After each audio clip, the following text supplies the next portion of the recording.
seminar sehari yang diparakarsai oleh IJMI Korwil Aceh dengan tema kiprah dan kontribusi intelektual dalam menghasilkan pemimpin yang visioner, berintegritas, dan bermartabat. Marilah kita sambut narasumber kita yang kita muliakan. Kita persilakan dengan hormat Bapak Profesor Insinyur Heri Suhardiyanto. Persilakan.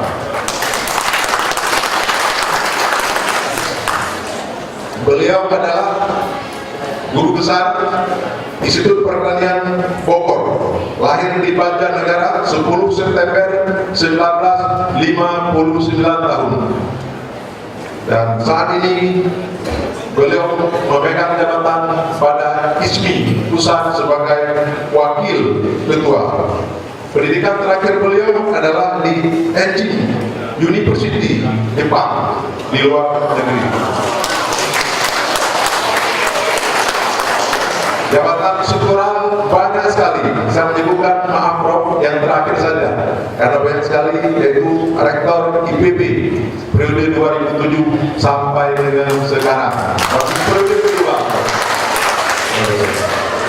Begitu juga banyak sekali jabatan di pemerintahan, kemudian juga banyak sekali jabatan di organisasi kemasyarakatan dan juga kewirausahaan bisnis.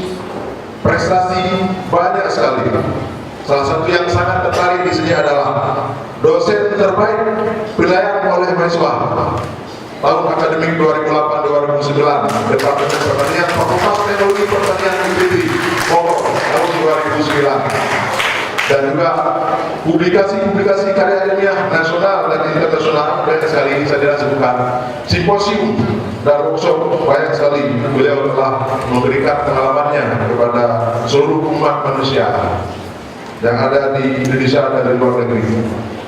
Dan inilah beliau telah hadir bersama saya di samping kanan saya. Yang kedua, saya panggilkan Bapak Dr. Haji Amiruddin Idris SE MSI. Beliau menetap pendidikan terakhir doktor di Bandung pada tahun 2014. Saat ini beliau sebagai rektor Universitas Muslim dan juga sebagai ketua ISMI Orda Birun untuk periode kedua 2016 sampai dengan 2021. Pengalaman pekerjaan juga banyak sekali. Saya tidak menyebutkan satu persatu dan tidak asing lagi bagi Bapak Ibu sekalian. Dan yang ketiga, kita panggilkan narasumber Bapak Dr.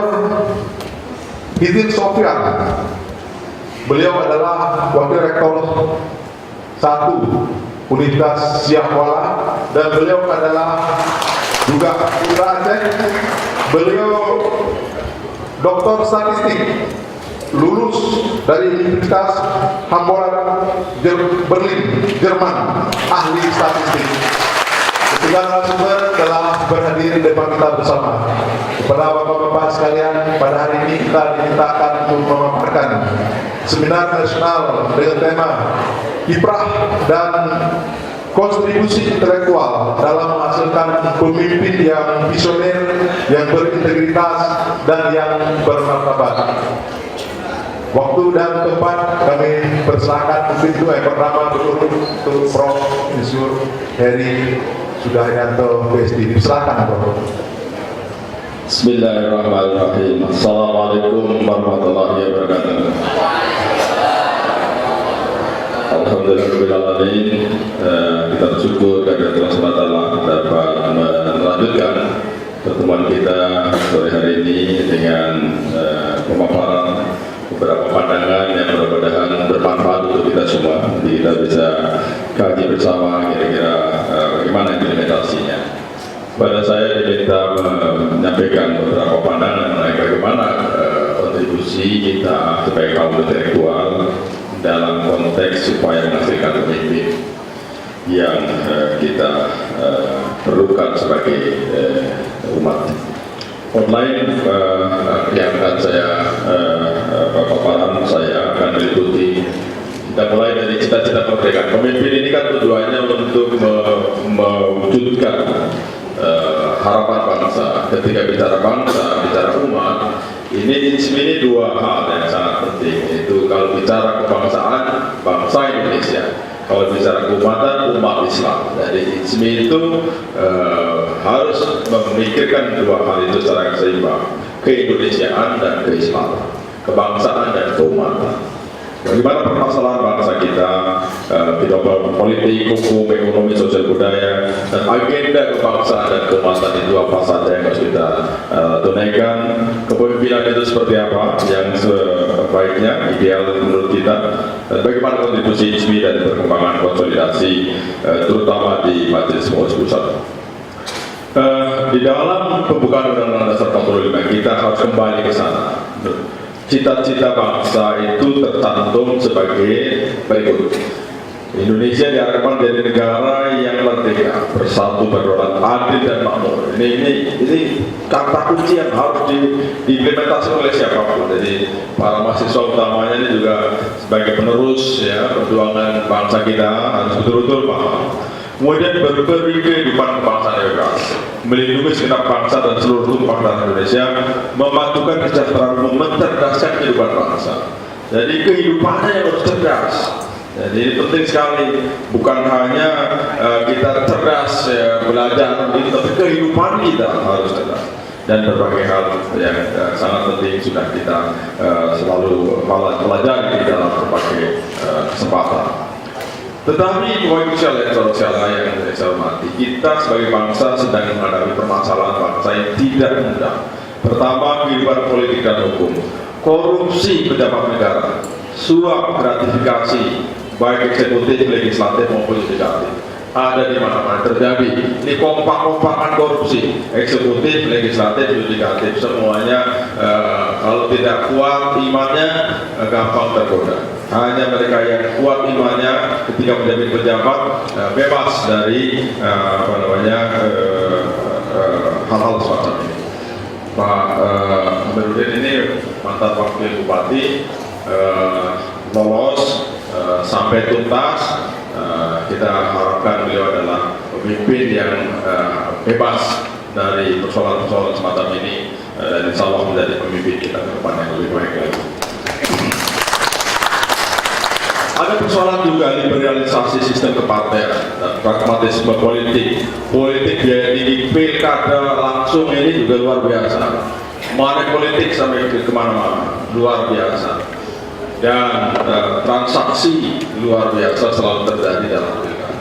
Padahal dulu ketika kita menggerakkan reformasi, cita-citanya adalah agar proses pemilihan itu dapat diselenggarakan dengan baik dan bebas, demokratisasi yang sehat, di mana masyarakat, rakyat, para pemilih itu adalah warga negara yang bebas. Ini harapannya, tetapi ternyata masih jauh panggang dari api. Warga negara kita masih sebagian besar itu tidak bebas dalam memilih. Tergantung siapa yang memberi janji, yang kadang-kadang hanya transaksi langsung di tempat atau menjelang pelaksanaan pilkada.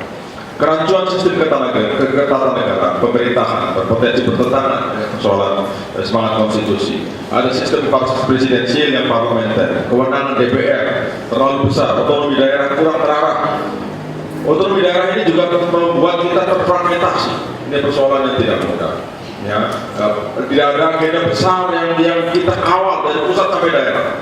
Masing-masing daerah punya agenda sendiri-sendiri yang seringkali juga terfragmentasi. Kurang konvergennya fungsi kelembagaan negara, fungsi DPR, DPD, MPR, MK dan sebagainya tidak konvergen. Kalau konvergensi ini kita sebetulnya bisa bayangkan adalah arah yang jelas dari turunan cita-cita proklamasi itu. Karena seringkali kita mempunyai pandangan tetapi tidak nyambung satu sama lain.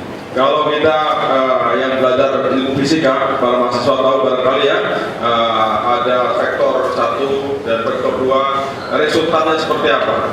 Kalau sama-sama kuat, ya sama-sama besar, tapi 180 derajat bertentangan, hasilnya berapa? 0. Ya. Tarik menarik semacam itu kita sudah lihat di kehidupan kita sehari-hari. Yang satu menegasikan yang lain, yang satu merendahkan yang lain. Tidak terbentuk bangunan umat yang bisa sampaikan ketika menyampaikan sambutan atas nama MPP, Majelis Pengurus Pusat. Ini adalah permasalahan yang kita hadapi dalam politik kita. Ini contoh-contoh pengurus partai politik yang terjerat korupsi luar biasa. Daftarnya masih panjang ini. Kalau mau diputar lagi banyak lagi. Luar biasa. Ada yang biru, ada yang merah dan seterusnya. Permasalahan bangsa kita kehidupan ekonomi. Paradigma ekonomi terlalu liberal. Banyak undang-undang yang bertentangan dengan semangat Undang-Undang Dasar 45. Undang-undang minyak dan gas, Undang-undang minerba, penanaman modal, kelistrikan, dan lain sebagainya. Banyak yang bertentangan dengan Undang-Undang Dasar 45. Semangatnya semangat terlalu liberal. Diserahkan kepada modal, diserahkan pada kekuatan yang bisa menghegemoni. Tapi masyarakat, rakyat terpinggirkan. Kita tahu banyak daerah-daerah yang merupakan penghasil tambang luar biasa, tetapi masyarakat di sekitar tambang itu terus-menerus dalam keadaan miskin. Karena paradigma ekonominya terlalu liberal. Ketimpangan struktur ekonomi, penguasaan sumber daya hanya oleh beberapa pengusaha besar.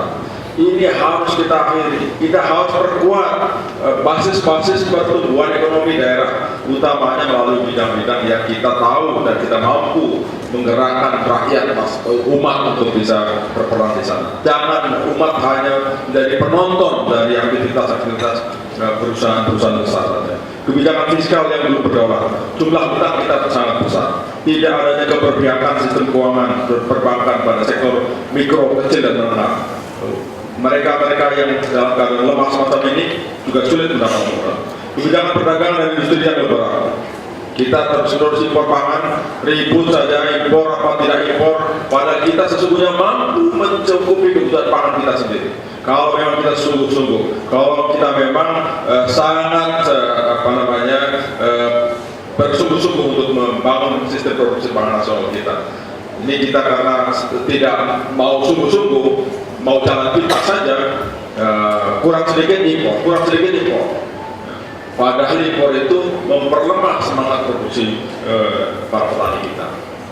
Sosial budaya, primordialisme, apatisme, individualisme, kohesi, integrasi sosial, masih ada konflik di mana-mana. Paradoks kehidupan beragama. Semangat keagamaan tinggi, tapi semangat hidup permisif juga tinggi. Materialistik dan sekuler juga menguat. Ini ada persoalan. Jadi kita banyak yang ngaji, tetapi banyak juga yang korupsi. Ini ada dualisme, ada paradoks. Lalu melemahnya mental bangsa kita. Inferior, budaya jalan pintas tadi, tidak disiplin, kurang bertanggung jawab.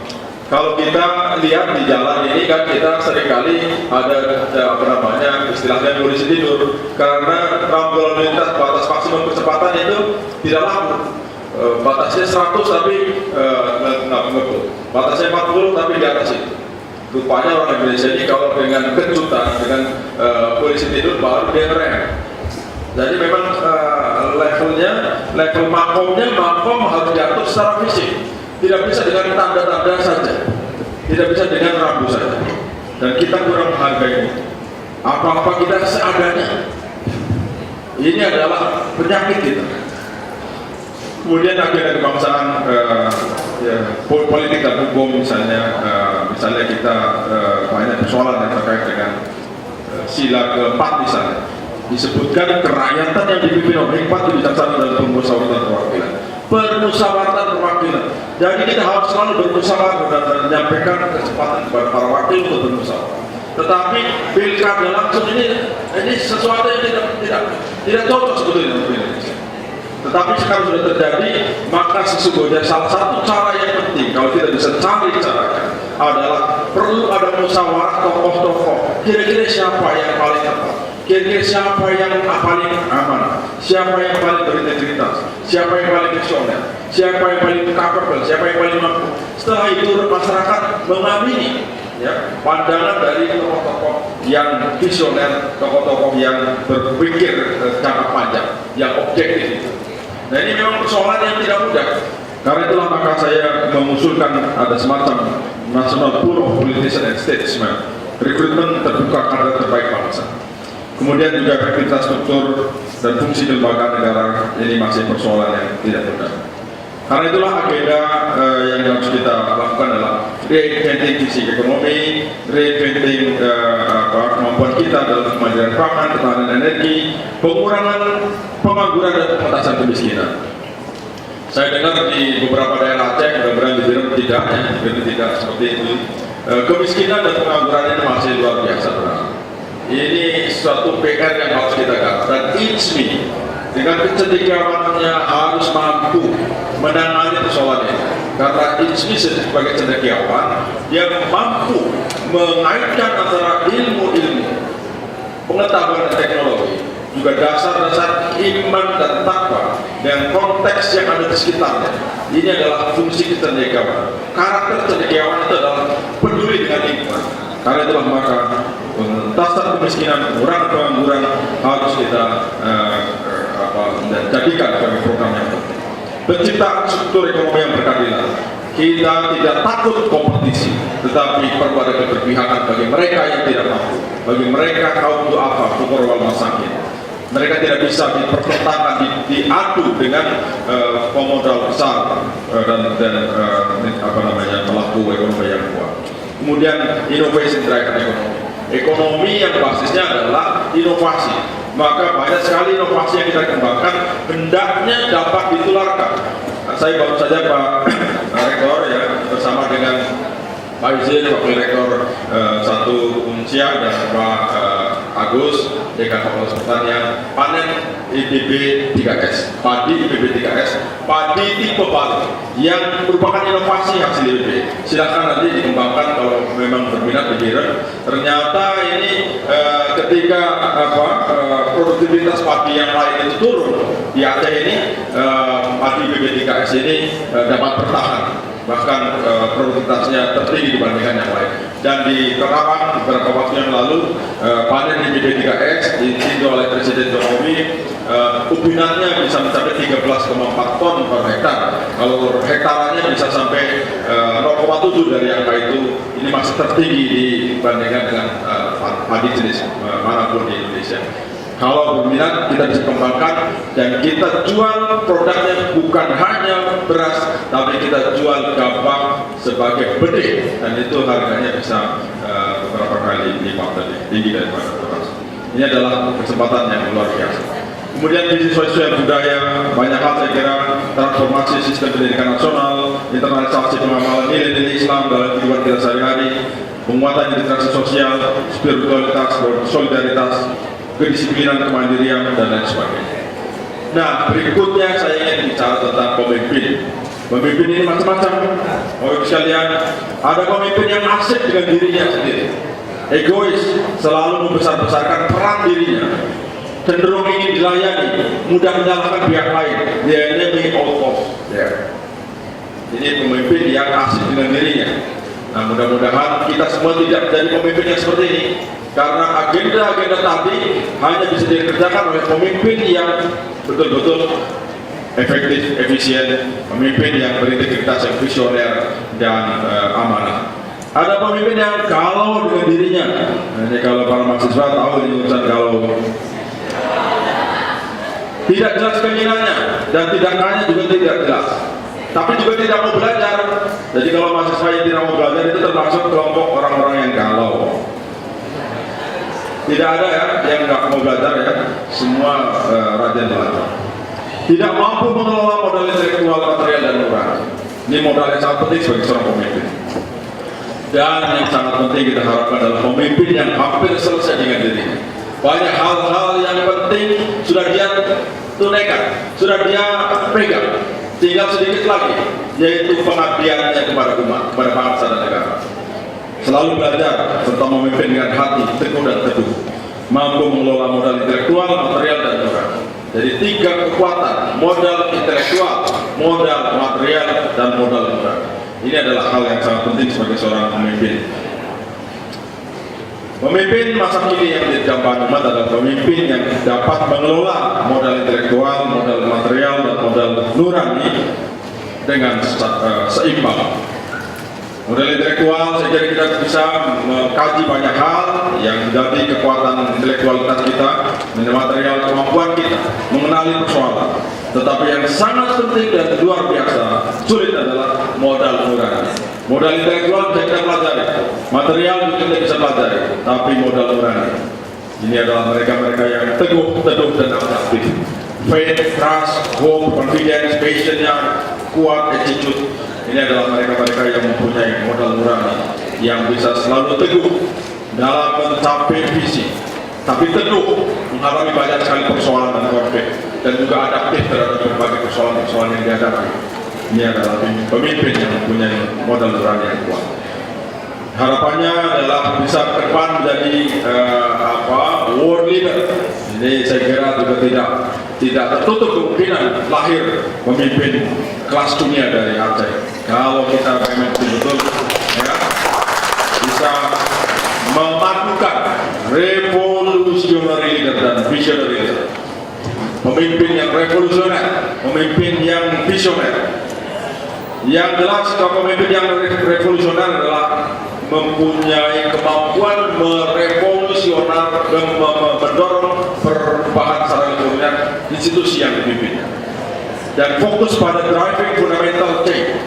Jadi pada titik-titik tertentu yang membentuk perubahan. Jadi ibarat kita badan ini ada tukang pijat yang jago sekali, tetap lagi dipijat sebelah mana, pijat refleksi terang semua. Dan pemimpin yang seperti yang jago melihat isu apa yang begitu disentuh akan menggerakkan organisasi. Kemudian mereka adalah high achievers, orang-orang yang standar mutunya tinggi, orang-orang yang baru puas kalau mencapai kinerja yang tinggi, dan juga mereka yang bisa menarik generasi muda yang cerdas, yang bright, yang potensial. Jadi pemimpin yang seperti ini adalah pemimpin yang revolusioner, pemimpin yang visioner, one step ahead dalam kompetisi apapun dia di depan. Kemudian unshakable confidence and uncompromising ability to progress, create an infectious environment and a highly acceptable. Passionnya kuat, inovasinya banyak. Ini adalah pemimpin-pemimpin yang visioner, yang dia selalu ada di depan dari setiap perubahan. Nah, berikutnya kalau kita mau melihat yang seperti apa yang karismatik, itu adalah yang mereka yang mampu berkorban untuk mencapai tujuan bersama, yang mampu melihat keinginan masyarakat dan mampu melihat mood, melihat kecenderungan dan situasi. Jadi pemimpin ini tidak pernah dia memaksakan kehendak, dia akan lihat situasinya, dia akan lihat mood, kira-kira kecenderungan, minat dari yang dipimpin seperti apa, dan dia bisa baca muka dari masyarakat yang dipimpinnya. Kemudian say the right message to deliver, apa yang disampaikan itu adalah kata-kata kebenaran dan dapat menentukan arah yang tepat mau kemana organisasi ini akan dibawa, dan juga memilih program aksi yang tepat. Ini adalah ciri-ciri pemimpin yang karismatik. Nah, tidak ada saya kira yang bisa menandingi bagaimana karakter Nabi Muhammad SAW dalam hal sidik, amanah, dan tabligh. Ini adalah formulasi sesungguhnya dari tadi elaborasi ilmu-ilmu kepemimpinan, dan semuanya sudah dicakup dalam karakter Nabi Muhammad SAW. Lanjut saja, saya kira ini adalah paduan keyakinan dan kebenaran.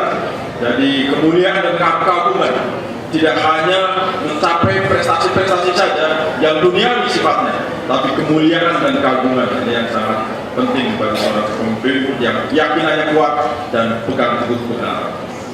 Bagaimana mencapai kemuliaan, tahapan-tahapannya? Lalu bagaimana organisasi yang heterogen dapat dipimpin? Kalau kita memimpin organisasi yang mungkin agak mudah, tapi kalau memimpin organisasi heterogen di pemerintahan dan sebagainya, dan ISMI harus mampu mewarnai organisasi-organisasi yang heterogen sekalipun untuk mempersatukan keberagaman. Tentu beragam satu sama lain pandangan, tapi harus mempersatukan dan menentangkan semua unsur. Ya, jangan sampai mendegasikan yang satu menganak-emaskan yang lain, ini akan menimbulkan persoalan. Menyadarkan dan mengajak, mampu menyadarkan, mencegah kesalahan, jangan sampai terjadi kesalahan, dan menegakkan kebaikan, menegakkan keadilan. Ini adalah pemimpin organisasi heterogen yang sangat diperlukan oleh bangsa ini, oleh umat ini kan Pak. Pemimpin pendidikan holistik banyak sekali saya kira, termasuk bagaimana sinergi musyawarah, kadang-kadang perlu juga berjiwa humor, sabar dan menahan marah. Kadang-kadang anak buah yang dipimpin tidak kompeten, tapi jangan sering kena marah, nanti tambah salah lagi. Jadi harus diajak untuk menjadi baik dengan karakter mendidik dari seorang pemimpin. Menahan diri adalah salah satu kata kunci, salah satu pesan dari Rasulullah SAW kepada Ali bin Abi Thalib. Seperti Bapak-Ibu sekalian ketahui, Ali bin Abi Thalib adalah kader langsung Rasul, adik sepupu yang sejak kecilnya bersama Rasul. Pesan dari Sayyidina Ali radhiyallahu anhu adalah jadikan menahan diri sebagai karakter keseharian. Itu sangat penting bagaimana Sayyidina Ali betul-betul mengelaborasi apa-apa yang diajarkan oleh Rasulullah SAW. Kemudian pemimpin ulung dalam strategi, senang bermusyawarah, mengutamakan pikiran dari barotot, meminimalisir akibat kebijakan, tidak mudah marah, mendelegasikan kewenangan, memberi arahan, mendorong inovasi, berkomunikasi dengan jelas dan tegas, tidak sedang turun ke bawah, memberikan pujian yang kepada mereka yang berprestasi dan adil di dalam memimpin urusan. Nabi Muhammad SAW dan keluarganya adalah karakternya luar biasa, ayah teladan, mertua yang penuh pengertian, suami teladan, dan kakek yang penyayang.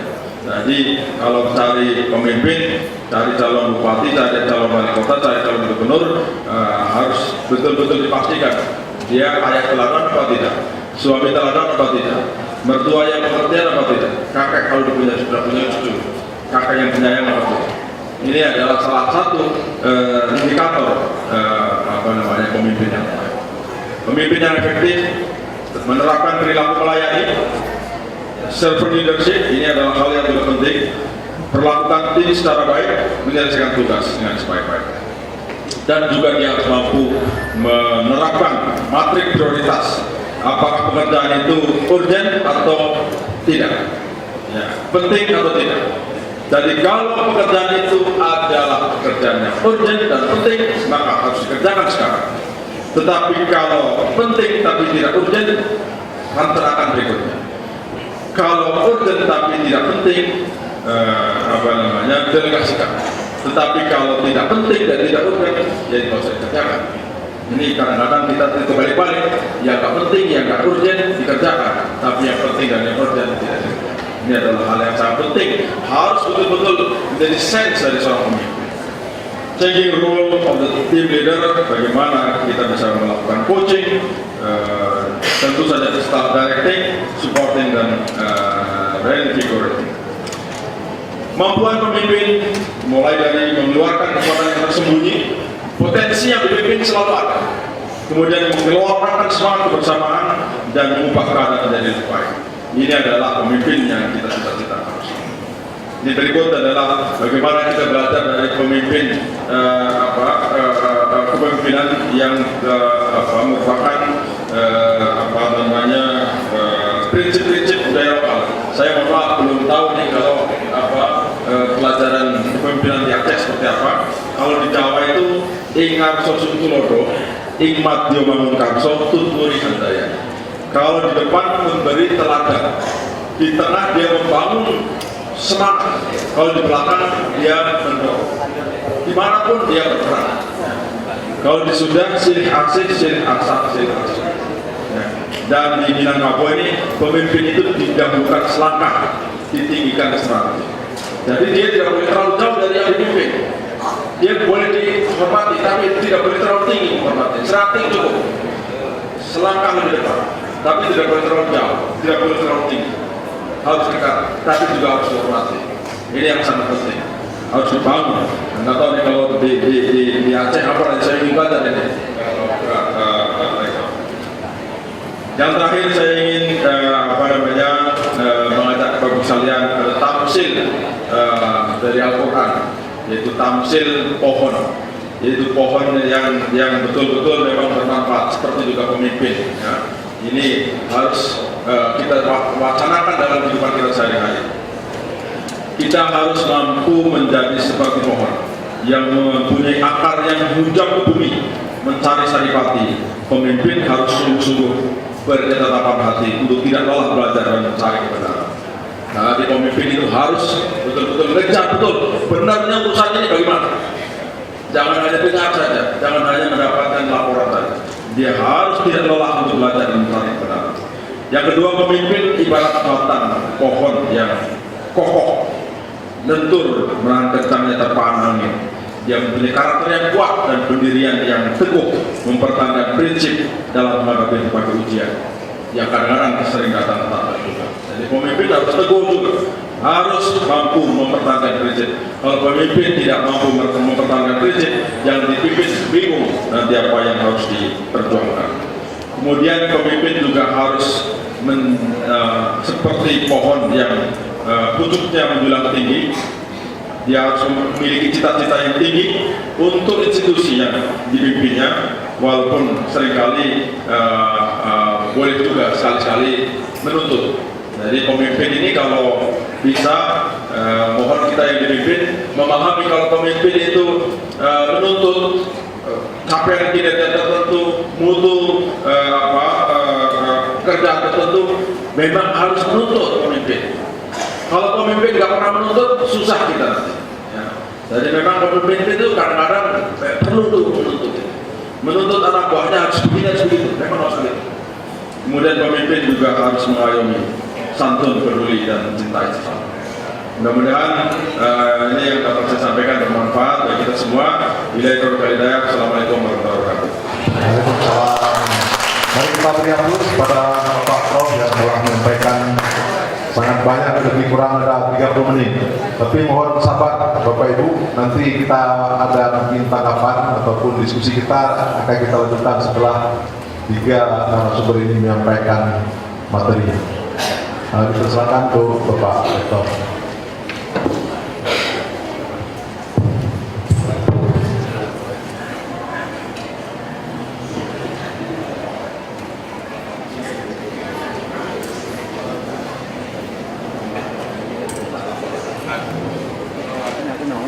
Bismillahirrahmanirrahim. Assalamualaikum warahmatullahi wabarakatuh.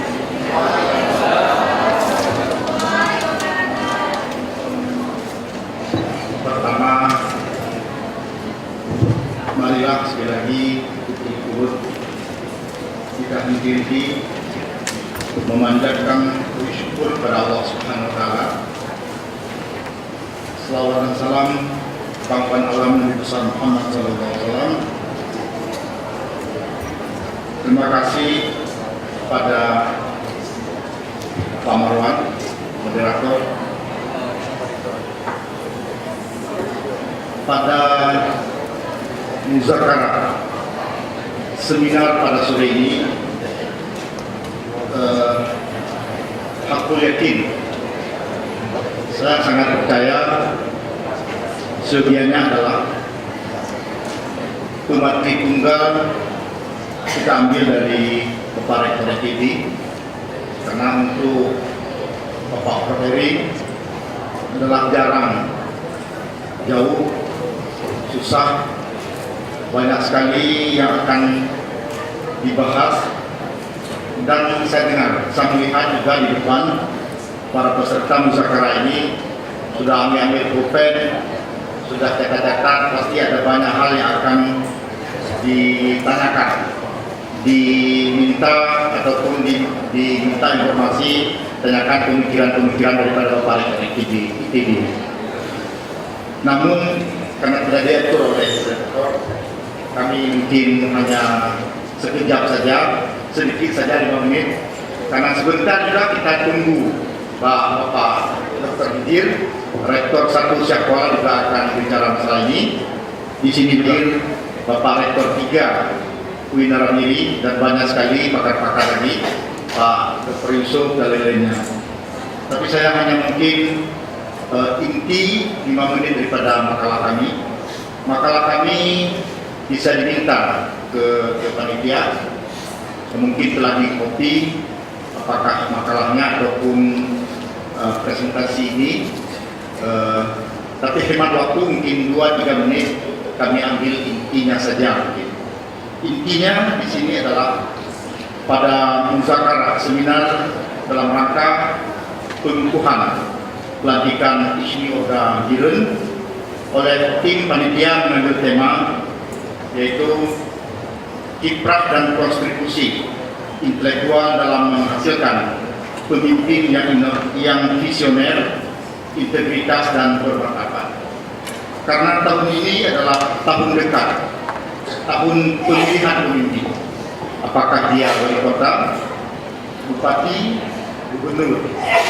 Tapi makna yang hakiki di sini pemimpin, kalau kita lihat adalah pemimpin sebagaimana yang disampaikan oleh Prof. Heri tadi, pemimpin rumah tangga seterusnya sampai kepada pemimpin negara.